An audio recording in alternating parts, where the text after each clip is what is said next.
Is there any way of helping Ella? In light of recent events, I think it is my public duty to share what I know about this case and the person it pertains to.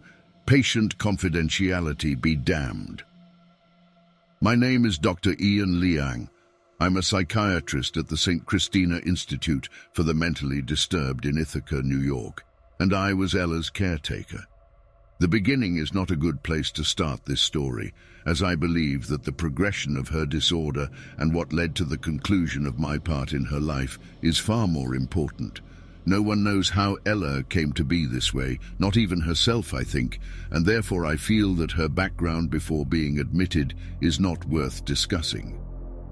I will, however, give a detailed account of the events that led to her diagnosis and explain the extents to which I tried, and ultimately failed, to keep her sanity in check. When 18-year-old Ella Reed was literally dropped off on the doorstep of St. Christina's by her mother and father, none of the staff had any idea what to do. It was clear, however, that she was not normal. For one, her dull auburn hair had been chopped off with what must have been a pair of blunt scissors just below her shoulders, as it was uneven in length and texture. Next, we noticed her clothes. It seemed to us that she was clad only in a long silk nightdress with no shoes on her feet and no coat or jacket. This was especially odd, since it was the middle of January, and this winter was particularly bitter, but the confusion over these strange details vanished when we saw her skin. While only her face, neck, hands and feet were exposed, we could determine that she was covered in wounds, as there were splotches of blood staining much of the purple fabric of her dress. The wounds that were visible were horrifying. Her hands had sustained the most damage, as they were littered with scratches and gouges, some of which had begun to scar, but had been reopened, and many more that were infected. We also observed that 3 of her fingernails were either torn out at the roots or had been partially ripped off. There was even a slight scratch on the cornea of one of her hazel eyes. Immediately, she was rushed to the on-site clinic, where a thorough examination was done. Judging from the extent of her injuries and the manner in which her parents abandoned her, our first thought was that she was the survivor of extreme abuse. Therefore, we began to ask her questions about her relationships with her parents, siblings, and friends. But to each question, she either shook her head slowly or refused to respond altogether. Trauma, we concluded, and after what must have transpired to result in such a horrendous outcome, it was no wonder she was unwilling to relive the memories. Just as we were about to try and find the contacts of the poor girl's parents and possibly get the police involved, one of the medical personnel stopped me and beckoned me to him. He instructed Ella to turn her hands over so that her palms were facing upward and then pointed under her fingernails. There was flesh caught under them, a lot of it. I was initially confused, not understanding what he was insinuating. Yes, there was skin and blood under her nails, but could those not have been defense wounds? I looked up at Ella to confirm my hypothesis, but all of the words died in my mouth when her gaze met mine, and I realized the truth. Her stare was blank, face void of any emotional inflections, yet there was an indescribable look in her eyes as they bore into mine. She knew I had figured out what really happened, and those hazel eyes were daring me to challenge her on it. She had inflicted those wounds herself. I tried to get her to answer a simple question: why did you do this? But when she failed to respond, I gently took her left hand in mine to show I meant no harm, that she was safe. The once calm and stoic girl violently ripped her hand out of mine with a howl of anguish, causing me to reel back in shock. Her eyes were wild and crazed, and she took her right hand and began to dig the battered nails into the flesh of the left, right where my touch had been. With no restraint and seemingly no regard for pain, Ella proceeded to tear back and forth against the skin, quickly drawing blood that spattered against her dress and onto the floor with the force of her thrashing. Her teeth were grit, her brow was furrowed, and her lips were quivering as she verged on tears. It took 3 security officers and a mild sedative to finally bring her under control. Ella had 2 more episodes that same day after the one at the clinic. The first appeared to be, again, triggered by physical contact. After she awoke from sedation, one of the nurses tried to touch her shoulder in comfort, and Ella reacted just as strongly as before, clawing at the skin and crying out in distress. But the second followed immediately after restraints were put in place to keep her hands immobile. By the response she gave, one would have thought she was slowly being burned alive. She began wailing and screaming so loudly and emotionally that staff, even from across the ward, began to accumulate in the hallways, wondering what was going on. Ella's eyes were filled with suffering, and her face was twisted in agony. She thrashed viciously as she attempted to rip her hands out of the straps, fingers flexed and nails raking against the fabric uselessly. But it was when she began trying to lunge her face toward the restraints, teeth bared and snapping in an attempt to gnaw them off, that she was once again put under. The pure savagery and lack of self-control was astonishing to everyone who had witnessed these events. Contrary to normal procedures, Ella was officially institutionalized that very evening, as she was deemed a hazard to herself and others and fit all the criteria needed to qualify for treatment at St. Christina S. Since she was technically an adult, her parents were not legally obligated to meet with us to discuss the state and current situation their daughter was in. Even so, I had expected to collect from them at least a record of Ella's psychiatric or behavioral history in order to gain understanding as to how I could help her. But they refused to answer all calls and emails except one, where they firmly stated that they were terrified of their child and wanted nothing to do with her. Therefore, since I was designated Ella's primary caregiver, I had to start from scratch when crafting a treatment plan for her. My first insight into what was actually wrong with Ella came after she woke up from her last fit. I sat by her bedside as she slowly came to and watched as tears began to well in her eyes and slide down her scarred face. She immediately began to struggle once more against the restraints, but her movements were more sluggish and less violent than before, likely due to exhaustion and the after effects of the drugs. I tried to coax her into explaining to me why she reacted so negatively to people touching her and why she thought harming herself was a good response. Was it a coping mechanism, a distraction, a sort of reverse punishment for the ones who touch her? After a few more moments of unintelligible screaming, Ella began to speak. But her words were not in answer to my questions and were not even attempts to convince me that she did not belong in an institution. Instead, through her sob-distorted mumblings, I realized that she was begging me to release the straps so that she could rub it off, and that the feeling was still there, and that she would die if she didn't make it stop. I had no idea what she was talking about. Rub what off? What feeling? And that was when the revelation hit me. Ella wasn't trying to escape. She was trying to reach her strap-covered wrists so that she could scratch them as she had done the previous times. I began to think that perhaps this was a rare extension of a sensory disorder that made her want to, as she put it, rub off the feeling of physical contact from another person. But no one had touched her since she awoke, so when I realized that she was responding negatively only to the rough straps, and not the silk dress that was also touching her, or the soft cotton pillow and mattress that supported her, I finally felt that all the pieces had fallen into place. With only a few days more research, I diagnosed Ella Reed with sensory processing disorder, SPD, with emphasis on texture aversion, the most extreme case of it I had ever seen. This would explain not only her violent reactions to certain textures, like the straps or even people's hands, but also her tolerance toward ones like silk and cotton. I also determined that her concerning habit of harming herself in response to different textures was a twisted attempt to erase the uncomforting feeling. In her own words, "If it hurts, it doesn't bother me anymore." Unfortunately, Ella shortly became one of my hardest patients to care for, as predicting which objects would trigger her disorder was nearly impossible, and trial and error proved to be traumatizing for her. 4 more months into her worryingly unfruitful treatment, Ella began showing aversions towards sound. During the first of these incidents, what was once simply the hum of the air conditioner became the catalyst for a reaction that rivaled those of her fits about texture.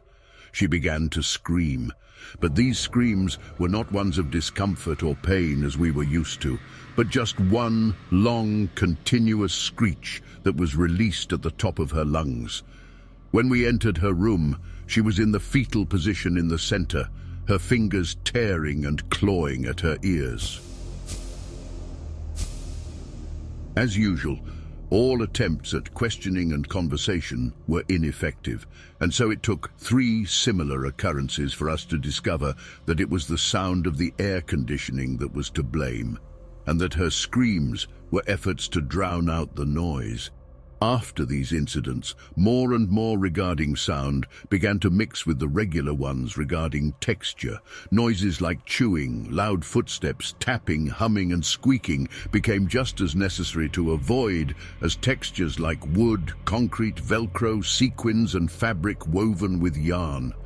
Violent repulsion to smells and taste came soon after, with sight tying them all together, as even seeing the source of a potential discomfort became grounds for a fit. Day by day, Ella was slipping beyond our help, becoming consumed with agitation.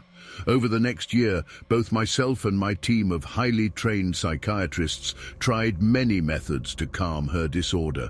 Among those attempts were exposure therapy, cognitive behavioral therapy, and even eye movement desensitization and reprocessing therapy. All ended in failures of a most horrific nature. Medication proved ineffective as well, as her disorder made it impossible to administer them in any form, be it liquid, pill, or injection. Ella herself was extremely uncooperative, and as any doctor knows, you can't help a patient that does not want to help themselves. Nevertheless, we refused to give up on her, but results did not come fast enough, and Ella's condition deteriorated at an alarming rate, with consequences that turned our concern for her recovery to fear it would never come. All we could do to preserve her remaining sanity was to put her in an environment that was completely controlled. There was to be no seam in the walls or chip in the floors that was not noticed and eliminated. To stress just how crucial a completely monitored environment was to her mental health, I feel it necessary to give a brief description of her room and the accommodations made for her, as this was the basis of Ella's treatment and the only method that was effective. Entry into Ella's room could only be obtained through a large steel door with hinges that were oiled every 6 weeks. The room was kept at a constant 71 degrees Fahrenheit, with absolutely no detectable breeze or noise from the air conditioner. There were no windows in the room, since I knew, as stated before, that even seeing or listening to something not pleasant could potentially send her out of control. There was to be no cardboard, textures with bumps or ridges, metal mesh, sand, plants, or anything sticky allowed in the room. The only scent permitted was light lavender and orange that was infused through the air via an essential oil diffuser. The only furniture was her bed, with custom cotton sheets and silk blankets and pillowcases, and one small table and one chair. All of these furniture items were made of smooth metal, as I feared wood could potentially splinter or have rough patches. The walls were painted deep purple, a color Ella seemed to respond quite positively toward, and the floors were dark linoleum, with no gaps between the planks. Even the lighting was monitored, with bulbs spread out evenly over the entire room so that the levels of soft yellow light were consistent. Ella herself could only wear silk, must have her hair completely straightened with no frizz, have her fingernails filed and trimmed every day, never be given food that was not perfectly pured, and never be allowed to peek outside her room. All personnel that would encounter her had to be clean-shaven, with their hair smoothed back, no facial blemishes such as acne or scars, follow the dress code exactly, and speak in a smooth, even tone. They must never wear cologne or perfume, have neat and unblemished fingernails, never show their teeth while smiling, and most important of all, never touch her. Of course, the full list of accommodations is even more extensive, with additions and corrections being added nearly every day. But I was more than happy to do anything I could to help my patient survive her own mind. Ella became violent toward others about 1.5 years into her stay. For months, it had become increasingly apparent that her disorder was slowly consuming her entire being, making it nearly impossible to do any kind of activity, whether it be talking, drawing, reading, or playing a board game. But within her little environment, her fits became fewer and far between. And when she did hurt herself, her wounds were much less severe. Although she was becoming more and more detached with reality, she seemed calmer and more at peace in her own head, perhaps even happy. But everything changed when the animal therapy group came to visit. My reasoning for bringing in such a group to Ella was simple. Now that I thought I understood her disorder and her fits had become more preventable and less serious, I believed she was ready to begin taking steps toward her eventual integration back into normal life. I was wrong. It quickly became horrifyingly apparent that Ella's mind was so far gone that she could no longer recognize life and living creatures, only good and bad sensations. To her, I believe she only saw sleek black fur and glassy emerald-like eyes, both very appealing to her disorder, and not a living, breathing cat.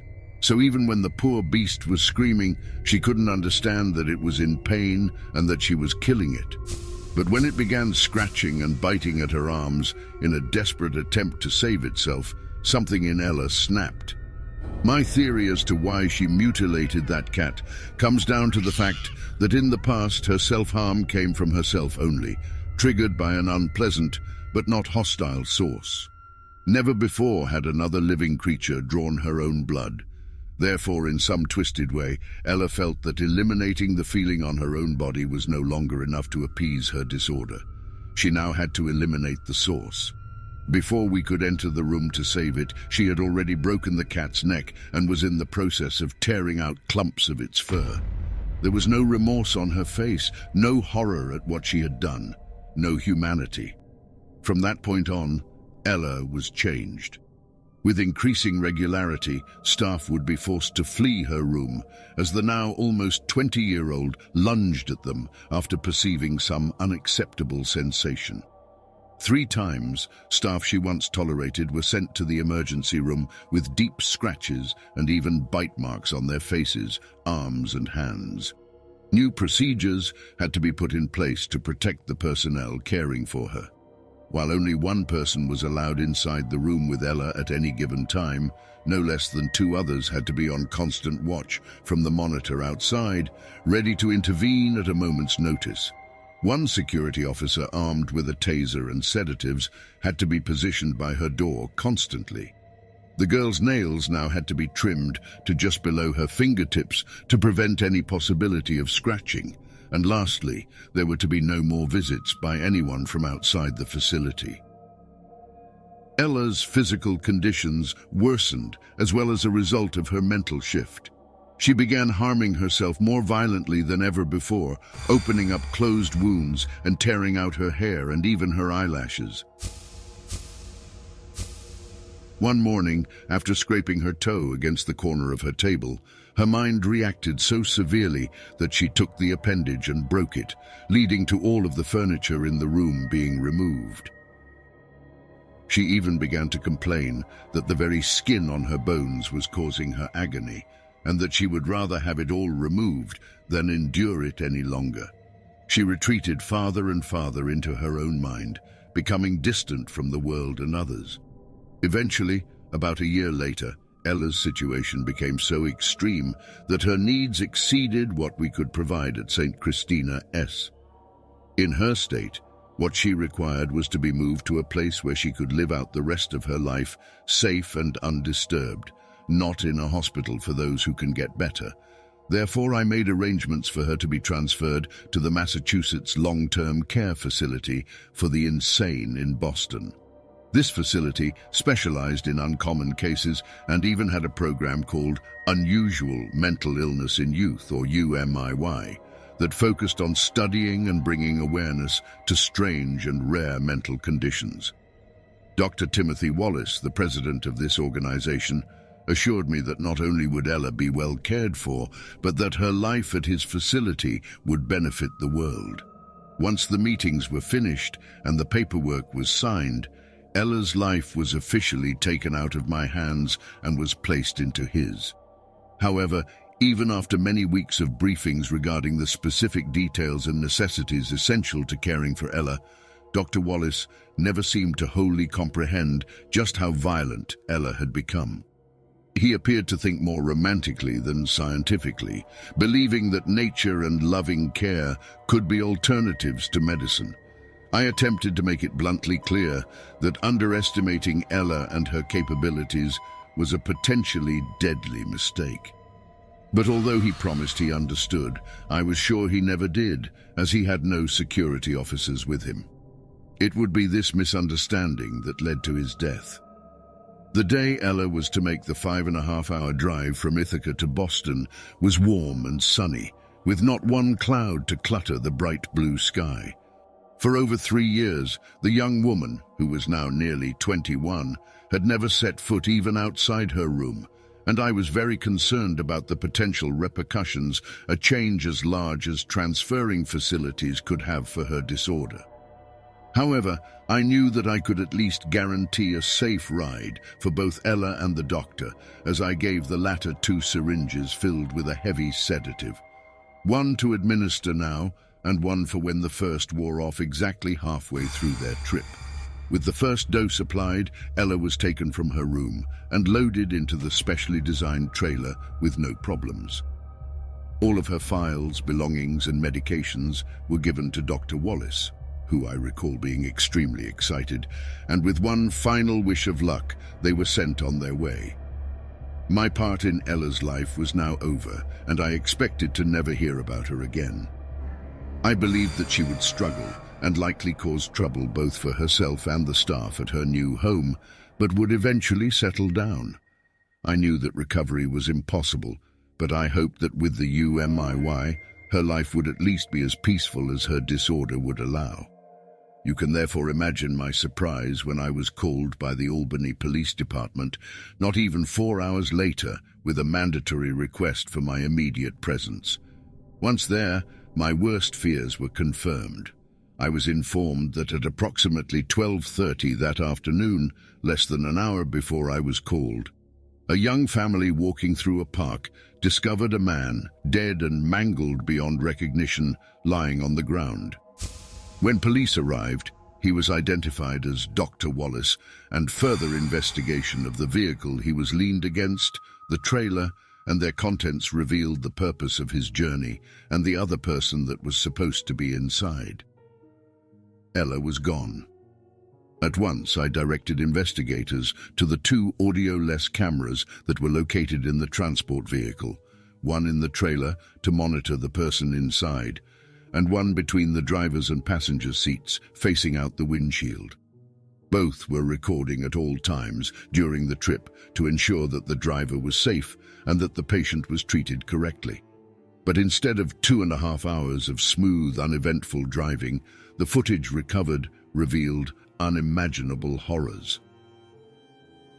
This footage has not yet been released to the media, as the investigation is still ongoing, and the images are appallingly graphic. But I have been given express permission to describe what everyone saw. The timestamp on the videos read 11:14, when Dr. Wallace pulled into the empty lot of a small park in Albany to administer the second dose of sedative, as the first one was wearing off. The camera inside the trailer recorded as he pulled open the door, stepped inside, and reached for Ella's arm. The young woman was now awake, but since she was still under the final few minutes of the drug's effects, she was calm and compliant, not at all aggressive or agitated as she usually was. She sat with her head hung low, limbs weak and eyes unfocused, unresponsive to his presence. Just as he was about to administer the dose, Wallace paused and looked outside at the sky. Then, smiling, he said something to Ella as he unbuckled her from her seat, and I watched in disbelief as he pulled her out of the trailer and into the sunlight. For the first time in years, Ella was in a completely uncontrolled environment, and I knew this could only end in disaster. It was also at that moment that my suspicions regarding Wallace's incomplete understanding of Ella's behavioral conditions were proven correct, as he was content to stand beside the unpredictable and potentially violent woman with no forethought to possible consequences. I believe that he did not accept my diagnosis and warnings of her extreme hostility when I briefed him. After all, he had only ever seen Ella when she was highly medicated and had never experienced one of her rages. Therefore, it is my guess that Wallace had an idealistic vision that she was a poor, trapped girl who just needed to be out in nature to trigger some kind of inner peace. Unfortunately, it only proved to do the opposite. They were now out of range of the trailer's camera, but the one between the front seats displayed the two in the corner of the frame, though the passenger's side window. I could only observe with mounting dread as the doctor began speaking to Ella, gazing up at the sky and gesturing to the landscape. Her face was partially visible through the window as she began to come out of her drugged haze, the sedative finally wearing off and allowing her senses to absorb what was around her. As a person who had grown to know Ella very well through her time in my care, I could hardly stand to watch. First, I observed her eyes. They widened, the pupils constricting as she drank in the scene before her, the uneven terrain, the leaves scattered randomly across the ground, the rust on the playset, and the faded paint of the parking lot. Immediately after, she slapped a hand over her nose, as her sense of smell was assaulted by a typhoon of scents: grass after a recent rain shower, dead leaves, barbecue, exhaust fumes, and the doctor's cologne. Next, her head began to shake from side to side in what I knew was a characteristic attempt to rid her ears of unpleasant sounds that were currently all around her: screeching tires, bird chatter, honking horns, distant conversations, dogs barking. Her shoulders began to tremble as her head shaking became more violent, and she started to claw at her face. Her mouth was open, and I knew she must have been crying and shrieking in agony. But then Dr. Wallace made his fatal mistake. Immediately noticing the panic attack Ella was having and realizing that he had just made a grave error in exposing his new patient to extremely triggering conditions, he touched Ella's arm. The young woman turned on him faster than I could comprehend, teeth bared and fingers splayed like claws.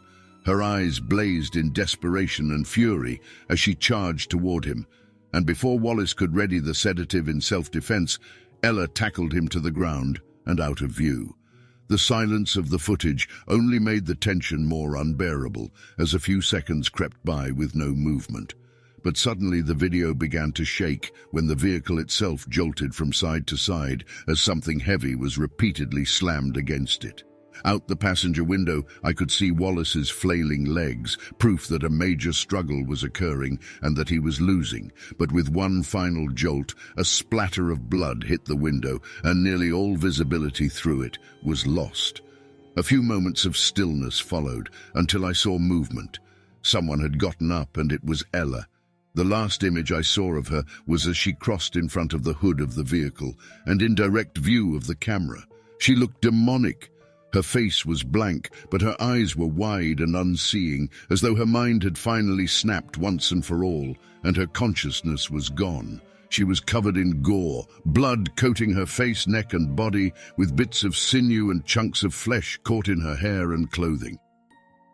She stumbled and twitched randomly as she walked, movements slow but undeliberate, as if her senses were no longer relaying proper information to her brain, as if her mind was disconnected from her body. I am not sure how long she will be able to survive on her own with her disorder, but by giving this account of Ella's history and condition, I hope to God that the public will hear and heed my warning. The person Ella Reed is gone. Truly, I believe her disorder has devolved her humanity into that of an animal driven by deranged senses.